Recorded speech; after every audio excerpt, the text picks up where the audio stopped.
and what is also another piece of news probably attached. It was crazy. Very crazy. And Adam Schefter tweeting out that Marquise Hollywood Brown has likely suffered a season-ending foot injury. Oh, man. So Brown probably out. DeAndre Hopkins activated for Thursday night, and Robbie Anderson now in the fold as well. So the NFL always providing the news, as have the Golden State Warriors for the last couple of weeks, if not beyond. Kirk Lacob involved in all of that, and great to have you here now. What's going on, my friend? Thanks for having me. Yeah. Hearing all this fantasy football news, though, not good for me. A couple of these injuries. If you need to take a moment here off the conversation, grab your phone and make a move. Yeah. We will understand. We get that. Waiver claims due We live Wednesday. that life. Yeah, that's exactly. true. That's true. You got time. Is you a Hollywood Brown guy or something? I had him in one league, but I have Hopkins stored in another one. Okay, so this is both good and bad for See, me. it's a conflicting thing. How many leagues are you currently rolling with? Way too many. I keep getting invited, and I keep saying yes. Yeah. Is there like a Lacob family one where, you got your dad, you got your brother, and various other Lacobs? No, but my brother and I are in at least two together. And that gets, we butt heads a little bit. That gets hot. Yeah. Brothers, no doubt about it. So you guys need to stop drafting good players. Have you gotten that message? Because it's messing with everything here. You like this whole the luxury tax thing that even applies to drafting and developing. It is really a story when you take a look at what this may be. We'll see with these young guys now, but from Steph, Clay, and Draymond, and then now to add in a Jordan Poole and the potential of Wiseman, Kuminga, and Moody, too much good stuff, it sounds like to me. I don't think there's such thing as too much good stuff. More players, more great people. We're all about that. This has been an incredible run. It's a lot of fun. I mean, the best part about it all is that these are all really good people too. Enjoy coming to work with them. But, you keep finding ways to win. You can find other ways to keep adding talent. And, I mean, we're so fortunate because we have these guys. We have a lot of other players who want to come play here.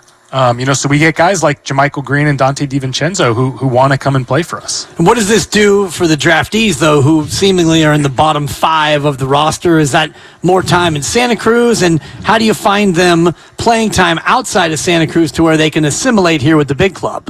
Well, this is why we pay the coaches, right? Yeah. We just set out, here's your poo-poo platter of players. They're all good. Figure it out. Yeah. But no, I think we have a great development staff. And it's not just on the court, it's off the court as well. We set up a plan for these players from the day we think about drafting them to the day they step on the court. We've already got a plan in place, and I give our young guys a lot of credit too. It's hard to come in and be a professional at 19 years old, and we've had a number of them last year and this year have come in, really worked their butts off from day one, here all summer, working out, getting their bodies in shape, trying to learn the NBA game. And I think Jordan Poole is a great example of patience pays off. If you work really hard and you do what we say and you're patient, your time's going to come. For 2 years, he had to wait. He had to wait his turn. And then he came and he worked every single day during the pandemic, after the pandemic, and here he is. Kirk, that journey for Jordan Poole is getting a lot of pub now. I'm wondering, though, about the journey of James Wiseman the last 3 years to where it sits right now. What can you kind of share about what this has been like for him and for the team? Yeah, well, James is incredibly talented. I think we all know that.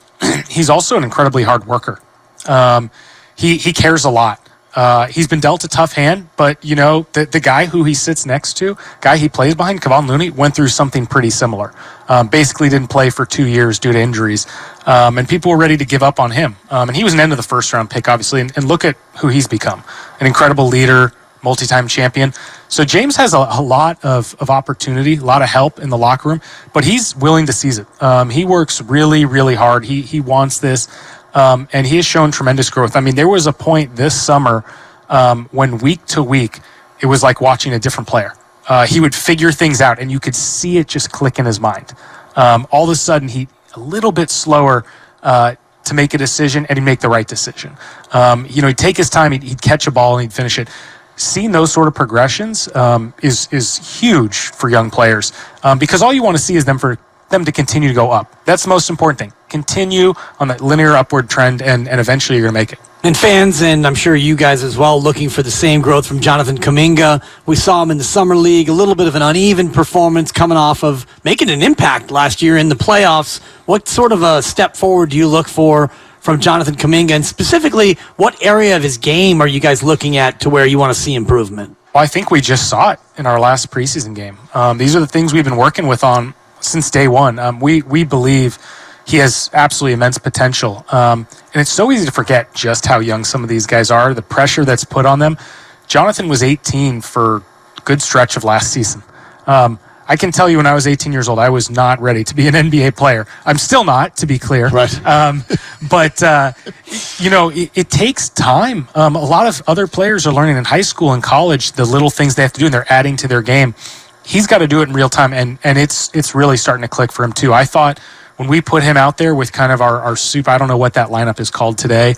I think we'll come up with a name. Fast Five or whatever they were calling it. But that small lineup, he was incredible, and he was playing, multiple roles that he did a little bit of the Andre Iguodala kind of wing dunker spot, catching alley-oops, but he was also doing some really interesting things.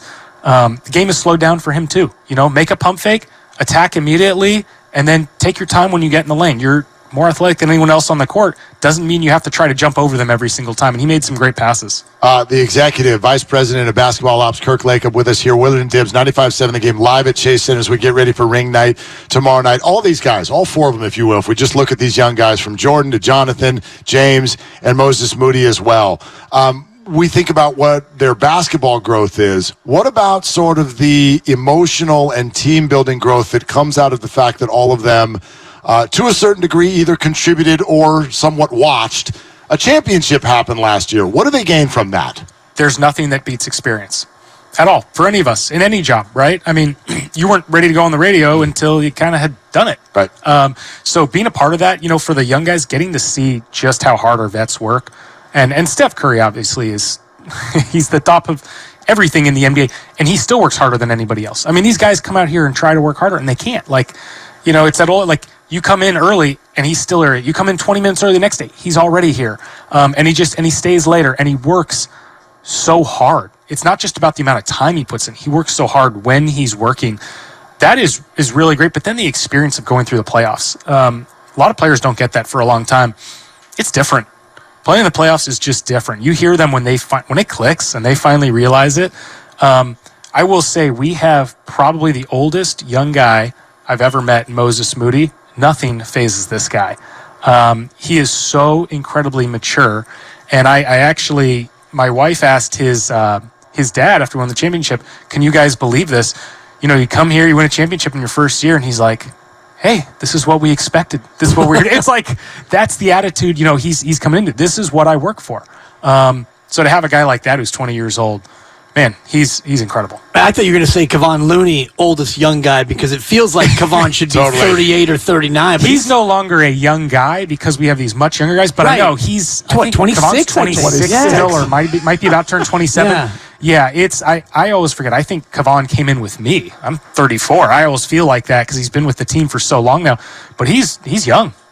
And you're only 34. Jeez, that is mid-30s. It's starting to feel boy, old, yeah. It's the beginning of the end, Kirk. Parade of Good people Lord. today making us feel bad for Seriously. our lot in life, but that's all good. Kirk, great stuff, man. Great to connect with you as we embark on another campaign. I'm so excited. This is going to be an incredibly fun night. We get to hand out rings to our players and eventually our staff. Man, there's nothing better than seeing somebody get that ring, and we get to do it in front of the Lakers. Yeah, that's good. a great That's point. good. Love Hi, doing it in LeBron. front of the Lakers. Yeah. Very, very good. Kirk Lacob, thanks for coming Kirk. over. Thanks, bud. guys. All right, there it is. Kirk Lacob, the Executive VP of Basketball Operations for the Warriors.